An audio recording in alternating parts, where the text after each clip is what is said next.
ফেসবুকে তো সরকারি গঠন করে ফেলেছিল, মানে এবার নির্বাচনের আগে 12 ফেব্রুয়ারি। তো ওইটাই সত্যিকার অর্থে আইনের শাসন, সত্যিকার অর্থে ভয়ের সংস্কৃতি থেকে বেরিয়ে গণতন্ত্রের যে উত্তরণ, সেখানে আমি আমার মত প্রকাশ করব, আমি কথা বলবো নির্ভয়ে। যেহেতু তারা দীর্ঘদিন পর জামাত, যাদের কথা আমরা বলছি বিরোধী দলে আছে, বিরোধী দলও পার্ট অফ দ্য গভর্নমেন্ট, বিরোধী দলও তো সরকারেরই একটা অংশ। আমরা চাই সবসময় যে বিরোধী দল একটা এমন আচরণ করুক যেটাতে আজকে এই যে ফ্যাসিস্ট যারা 4টা টার্ম নির্বাচন না করে ভোটের অধিকার থেকে মানুষকে বঞ্চিত করে অনেক অত্যাচার এবং নির্যাতন যারা করেছে, তাদের থেকে বেরিয়ে এসে দেশটাকে সামনের দিকে এগিয়ে নিয়ে যাওয়ার জন্য এখন আমাদের মধ্যে বিভেদ কিংবা একজন আরেকজনকে দোষারোপের রাজনীতিতে এটার চাইতে আমি বলবো যে সলিডারিটি, যেটা ঐক্য, আমাদের দেশনেত্রী যে কথাটা সবসময় বলতেন যে একটা দেশকে সামনের দিকে নিতে হলে, এবং আমাদের মাননীয় প্রধানমন্ত্রীও বলেছেন যে কনস্ট্রাকটিভ ক্রিটিসিজম করবেন, অবশ্যই করতে হবে, সবাই করবেন, বিরোধী দলও করবেন, কিন্তু তার অর্থ এটা না যে আমরা তাদের ভূমিকা আমরা জানি, তাদের ইতিহাস আমরা জানি। আপনার এইবার ইন্টারিম গভর্নমেন্টের সময় তারা কিছুটা সুবিধাজনক অবস্থানে ছিল, সেটাও আমরা জানি। আমরা দেখেছি যে গত 12টা নির্বাচন যদি ধরি, হয়নি, তার মধ্যে 4টা হয়নি, তারপরও আমি ডামি রাতের নির্বাচন কিংবা বিনা ভোটের নির্বাচন সব কিছু মিলিয়ে আমি জমানার কথা, তারপরও যে জামাত 4 থেকে 8% ভোট পেয়েছিল এবং কেবল 91-এ তারা 12 কিছু ভোট পেয়েছিল।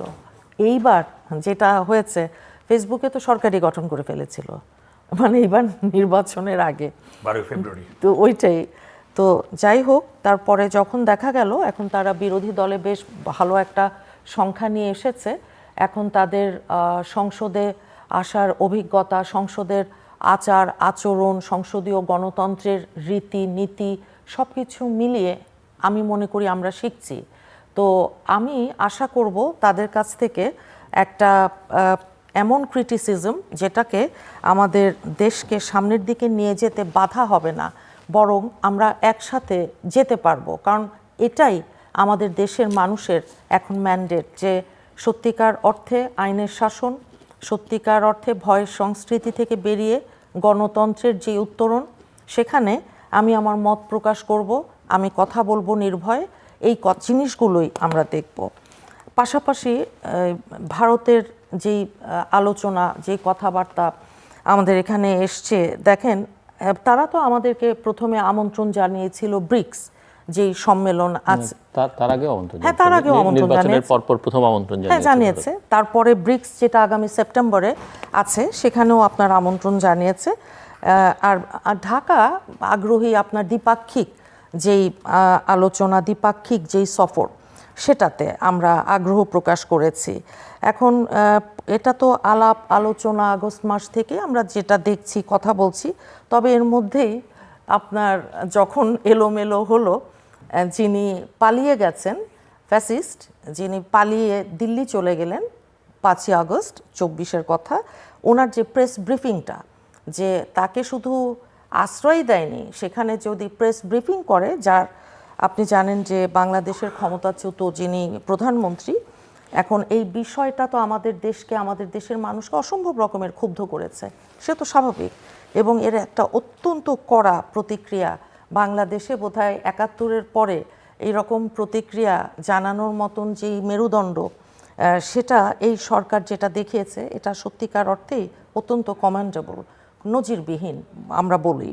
এখন এই রকম প্রতিক্রিয়া নিয়ে আপনার ঢাকায় যিনি আছেন ভারতের একজন হাই কমিশনার দীনেশ ত্রিবেদী, ওনার আমরা দেখেছি যাওয়া আসা, উনি গেছেন, উনি এসেছেন, সেটা ঠিক আছে। এখন আমরা যেটা আশা করি যে পাশের দেশ, তারা অতীতে যেমন আওয়ামী লীগের সাথে রক্তের আর স্বামী স্ত্রীর সম্পর্ক দিয়ে সবই দিয়ে দিয়েছিল, ট্রানজিট বলেন, আপনার ওই বন্দর বলেন, যা কিছু বলেন, ব্যবসা বাণিজ্য, তাদের লোকজন এখানে এসে টেকনিক্যাল যে পোস্টগুলো আছে গার্মেন্টস থেকে শুরু করে সব কিছুতেই, কিন্তু সেই রকম জায়গায় এখন যিনি পালিয়ে গেছেন উনি এখন পতিত স্বৈরাচার, তার তো আপনার পররাষ্ট্র মন্ত্রণালয় বলুন কিংবা বন্দি বিনিময় চুক্তি বলুন, এর মাধ্যমে তা ফিরিয়ে আনার যে ব্যাপারটা আছে, সেখানে আমরা দেখতে পাচ্ছি না যে আমাদের বন্ধু প্রতিম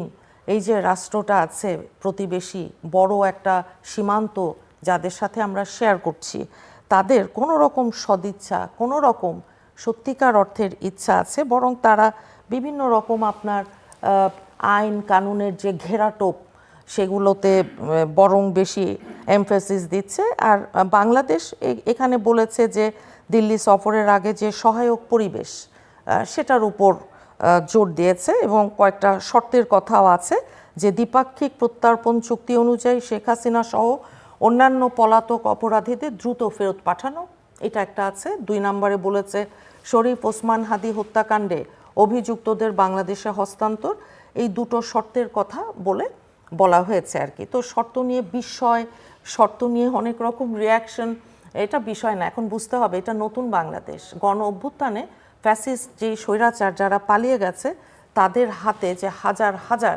ছাত্র জনতার রক্ত, হাজার হাজার, আজকে দেখেন আপনার 30,000। আপনার কাছে প্রশ্ন করতে চাই, মানে এটা কথা বলা ছাড়া, দেখা হওয়া ছাড়া, এনগেজমেন্ট ছাড়া এই সমস্যার সমাধান হবে কিনা, বা এই 2 শর্তই তো বাংলাদেশের সঙ্গে বাংলাদেশ ভারত সম্পর্কের মধ্যে নেই। আমরা যদি টেনশনের কথা বলি, ডিসপিউটের কথা বলি, প্রয়োজনের কথা বলি, দু সাইড থেকেই সেখানে তো অনেক বিষয় আছে, পানির বিষয় আছে, বর্ডার ইস্যুজ আছে, ট্রেডের ইস্যুজ আছে, বর্ডার কিলিং আছে, হ্যাঁ বর্ডার কিলিং আছে, আমি সেই কারণেই বললাম বর্ডার ইস্যুজ আছে। সো এই ইস্যুগুলো তো সমাধানের ইস্যুজ আছে এবং সেজন্য কথা তো এক ধরনের বলতে হবে বা সম্পর্কে এনগেজমেন্ট থাকতে হবে। বলবে না এটা তো বলেনি, কথা বলেন, এটা তো বলা হয়নি। বলেছে যে দ্বিপাক্ষিক যে ইস্যুসগুলো আছে সবগুলোই আপনি যেমন সঠিকভাবে বলেছেন। আর প্রত্যর্পণের বিষয় তো ঠিক আছে, প্রত্যর্পণ চুক্তি আছে, তাদের দিতে হবে। আবার প্রধানমন্ত্রী তো নিজেই আসতে চাচ্ছে, আওয়ামী লীগ প্রত্যর্পণেরও তো আসতেই চাইতো, কিন্তু পালাতেন না প্রথম কথা। আর 2 বছর তো পেরিয়ে গেছে, এখন উনি কি বলছেন, কি করছেন, কেন বলছেন, কেন করছেন, আমার মনে হয় না উনি আসতে চাইছেন, এটা উনি বলছেন বটে, না সেটা আমরা ভাবছি না। আর উনি আসতে চাইলে তো ওয়েলকাম, আসুক। কারণ উনি যেহেতু আইনে ওনার যেহেতু মৃত্যুদণ্ডের সাজা হয়েছে, তো উনি এসে আইনের আশ্রয় নেবেন। মানে আমি যেটা বুঝতে চাইছিলাম যে এই প্রত্যর্পণের বিষয়ে তো আলোচনার অনেক ইস্যুজ আছে, কারণ যেহেতু লিগ্যাল ইস্যুজ আছে, ভারতের বন্দি বিনিময় চুক্তিরও তো নানা শর্ত আছে, কোন কন্ডিশনে একজনকে, সেটা রাজনৈতিক বিষয় হলে দেয়া হবে কিনা, কারো মৃত্যুদণ্ড থাকলে তাকে দেয়া যাবে কিনা। না, কারো মৃত্যুদণ্ড থাকলে ভারতের আইন ছাড়া বা জটিলতা যেটা, যে বন্দি বিনিময় চুক্তির 6-1 অনুচ্ছেদ, কোনো অপরাধ যদি রাজনৈতিক চরিত্রের, এটাও আছে, রাজনৈতিক চরিত্রের হয় তবে প্রত্যাখ্যান করার সুযোগ আছে। এছাড়া 8-3 অনুচ্ছেদ অনুযায়ী বিচার প্রক্রিয়া নিরপেক্ষতা বা রাজনৈতিক উদ্দেশ্য প্রণোদিত হওয়া দেখে ভারত আপনার ফেরত দেওয়া থেকে বিরত, এটা তাদের ব্যাপার। এখন ওই আপা আসছে এই কথা তো আমরা 2 বছর ধরেই শুনছি, আর ওইটা আমাদের গা সওয়া হয়ে গেছে। আমরা চাই উনি আসুক, আমরা চাই উনি আইনের কাছে ওনাকে সোপর্দ করুক, এবং যত অন্যায়, ওনার 2 হাতে তো হাজার হাজার মানুষের খালি রক্ত, আমাদের 1000-এর ওপর নেতাকর্মীকে গুম করেছে, আমাদের হাজার হাজার নেতাকর্মীকে খুন করেছে, আপনার বিচার বহির্ভূত হত্যাকাণ্ড বা ক্রস ফায়ার বলুন। তো ওনার যদি সেই নৈতিক সাহসী থাকতো তাহলে তো উনি বাই দিস টাইম আসবো ডিসেম্বরে, আসবো ওই আরেক ইয়েতে, এটা বলতেন না। উনি তো বাই দ্যাট টাইম উনি প্রথম কথা পালাতেন না, দ্বিতীয় কথা আমাদের দেশনেত্রী যেমন আইনকে ফেস করেছিলেন, মোকাবেলা করেছি আমরা হাজার হাজার না লক্ষ লক্ষ নেতাকর্মী। কাজেই 50 থেকে 60 লক্ষ আমাদের নেতাকর্মীর বিরুদ্ধে যখন গায়েবী মামলা আর ওই সব মামলা দিয়ে যে বিদেশে না হজে, না মারা গেছি, না অসুস্থ হাসপাতালের বেডে, সেগুলো দেখেনি তো। আমাদেরকে তো খালি মামলা দিয়েছে, দৌড়ের উপর রেখেছিল, এক এক মামলায় হাজার হাজার আসামি, আমরা তো বাসায় থাকতে পারিনি। তো সেই রকম অবস্থায় আমরা আশা করব উনি আসবে, আমরা আশা করব যে মানবতা বিরোধী অপরাধে ওনার যেই সাজা হয়েছে এবং আরও যেই মামলাগুলো পাইপলাইনে আছে, এগুলোর সাজা যখন হবে সবগুলো উনি ফেস করবেন। 36টা মামলা আমাদের দেশনেত্রীকে দিয়ে অসুস্থ করে স্লো পয়জনিং করেছে, হত্যা করা হয়েছে। কাজেই আমরা আশা করব যে আমাদের আরাফাত রহমান কোকোকে যেমন অত্যাচার 1/11-এ করেছে এবং পরবর্তীতে এই সরকারও করেছে, আজকে যিনি প্রধানমন্ত্রী উনিও করেছে, ওনাকেও করেছে বহু মামলা দিয়ে, নির্বাসন দিয়ে।